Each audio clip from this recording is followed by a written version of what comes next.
NBA. The Lakers' dysfunction was chronicled yesterday in an ESPN article. LA Times columnist Bill Plaschke then wrote that dysfunction will make it difficult for them to land a top free agent this summer.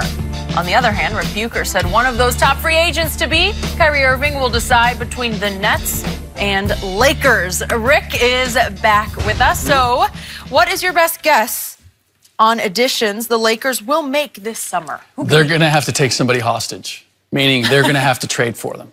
And that's and the difficulty there is you were hoping you were going to add talent without having to give any away.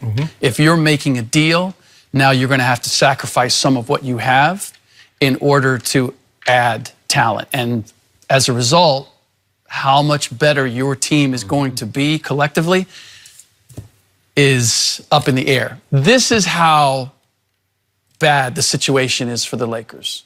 I was told, Kobe had said to me on a couple of different occasions, I'm not involved with the Lakers. I'm not doing anything with the Lakers. Now, I was told that he was involved in talking to Kyrie and trying to convince him to come out and the reasons why he should rejoin forces with LeBron. Kobe reached out to me again today and said, I'm not in. Don't count me as part of that. That's a reflection of where this organization is. A guy who is steeped in the purple and gold does not want to be part of his former agent running the show. It's like, don't make me part of that mess right now. Do you think that this was triggered by the Pelinka video using Kobe's that story? lie he told? Not a good look. I think it's all of it. I think it's such a mess, Magic walking off the way that he did. The video, the suggestion that he's somehow involved and therefore knows that the chances of somebody getting here, I mean, Kobe doesn't want it to look like, hey, I am involved, I am recruiting, I am trying to get talent here. And we got nothing. And we're coming up goose eggs. Yeah, nobody wants to be part of that, and that is what it looks like right now. I wish for Lakers fans, and I wish for LeBron that the ending would be somehow different, and for the league as a whole that he would become part of the equation again. It's hard for me to imagine that a year from now we're going to be sitting here and we're not going to be talking about the same thing, which is what the playoffs look without a LeBron James. Quick question. The quickest fix to me right here, right now would be for Jeannie to fire Rob Pelinka. I've not heard a single good word about him since all this mess started. I don't know, have you ever heard a good thing about him? Is there anything positive about Rob Pelinka? The man got he's striking it. He tried to call back the debate part of his mind and say, have I ever heard anything good about Rob Pelinka? Okay. And he still hadn't answered. So now back to the question, would Jeannie fire him? Are they too close? Would she swallow pride and just say, I got to cut ties? At this point, no. I don't see a way in which she's going to change direction. It's going to be, we have the summer. See, we see it from the outside and we hear all this. I feel as if right now the Lakers are living in a bubble and it's an echo chamber. And they're believing, no, we'll be okay. We'll be okay. We've got time. We've got money. Let's see where we go with the draft. Let's see where we go with free agency. Let's see where we go with trades. She's not going to take the bat out of Rob's hand at this point. It's going to be, you know what, there's a lot of innuendo. It's a lot of, I know Rob Pelinka. I know him personally. I mean, I'm speaking as Jeannie now.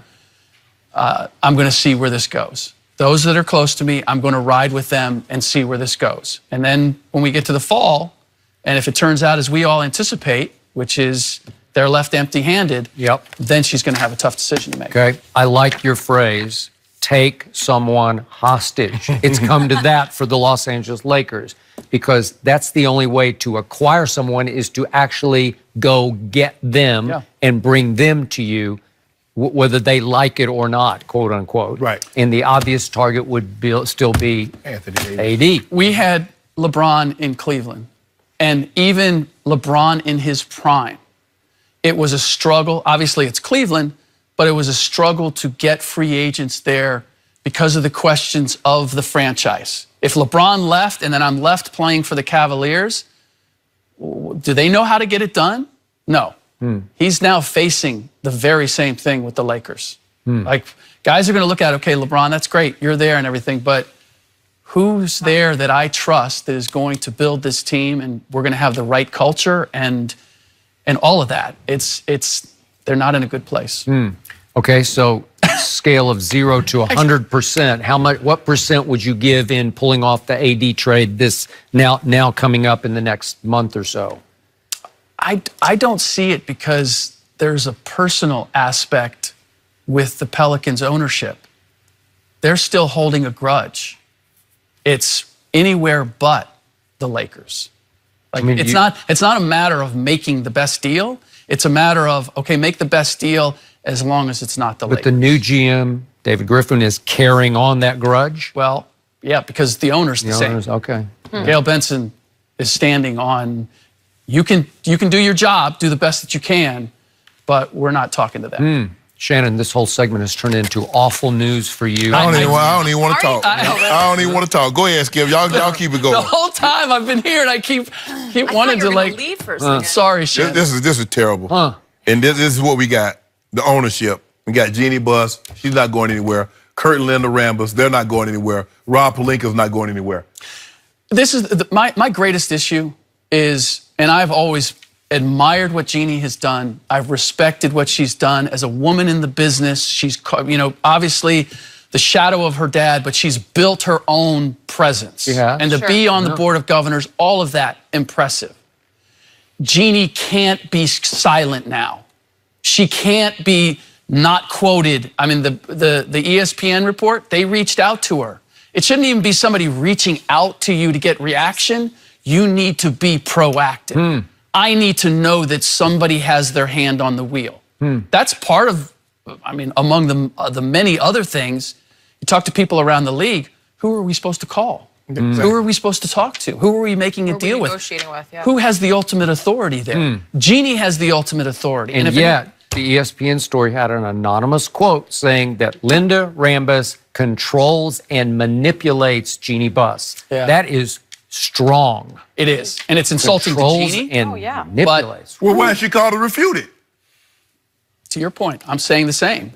Oh, you can't say, oh, Shannon's being manipulated by such and such. I'm going to get on the phone. You ain't going to have to reach out to me for a compliment. I'm going to call you to give you a comment. I can attest no one has ever controlled and manipulated Shannon. No. I'm like, this is ridiculous. Skip, see? Now, LeBron, I'm sorry, Bron, because this is not what we envisioned. No. When we loaded up the truck and moved from Cleveland, we like the Beverly Hills Bills. We loaded it up and came to Beverly Hills. This is not what we envisioned spending the last 3-4 years of our career. It actually flips it around a little bit because we've always looked at LeBron and he's always had these prerequisites to doing anything. Didn't trust anybody. No. You got to have this, this, and this before I'm going to join the party. For the first time, he didn't do that. He said, I'm coming, I'm signing long term. I believe it's because he had other motivations to be here, wants his son to grow up here, wants to get on with the production company, etc. But all that said, he didn't have those prerequisites. He didn't hold their feet to the fire. You know why? Look what he got. Because he had Magic Johnson. That's all he needed to know. Magic knocked on his door at midnight. Magic gonna do it. Magic gonna get his thing right. Because it's Magic Johnson. Come on, right? The player he should have most often been compared to, the guy that he most plays like, the guy with the other highest IQ in the history of basketball, Magic Johnson. And he is no longer employed by the Lakers. This is what happens when you put a bunch of people in place that's unqualified for the positions that they hold. And this is what you get, Rick. This is it. Now. I just feel bad for you over there, Shannon. That's all right. Are you sure your man might not walk in tomorrow and say, get me out of here, Jeannie? We might. Trade me? But then Rick did a whole piece a month or so ago about what you're going to get back. A lot of owners are saying, really? I don't know if we really want this. Well, you take that anyway because they don't know what they're doing over there, so you'll take anything. Yeah, go ahead, give him up. Can you trade him? Let's see. Where would LeBron look good? I'm thinking Space Jam 2. We shelving that for the time being. At this point, Are you shelving it? That's a For the good time thing. being, we go and recruit. Well, it doesn't seem like they're shooting yet. Maybe they had scheduled it for post-finals. Well, well, considering Giannis would be great. Yeah. Because he flopped it in the Eastern Conference Finals. He would be great in Space Jam. Well, now you don't need him. We need. cares. Yeah, because we need somebody to flop. So he'll be great. No acting. He don't need any. So LeBron can't get anybody to play with him or act with him. No. Right? No, we can't get anybody to come to that. No. That. I love that. I mean, picture. look at me. That Kurt picture and of Linda Jeannie Rambis just- are Not running the very Lakers. inviting. I keep saying it can only get better Yeah. from here. When? Somehow Where? it doesn't feel like that's happening. It sure doesn't feel that way to me. I don't feel like we've hit bottom yet. Okay. All right. Can we get there quick? Get your Rick? parachute. I want to get back to those ways. Thank you for being here. Always good to have you with us. Meta World Peace is going to join the this show is- next, and we're going to talk about Wait his until you new hear this. documentary. It is pretty special. That's coming up next.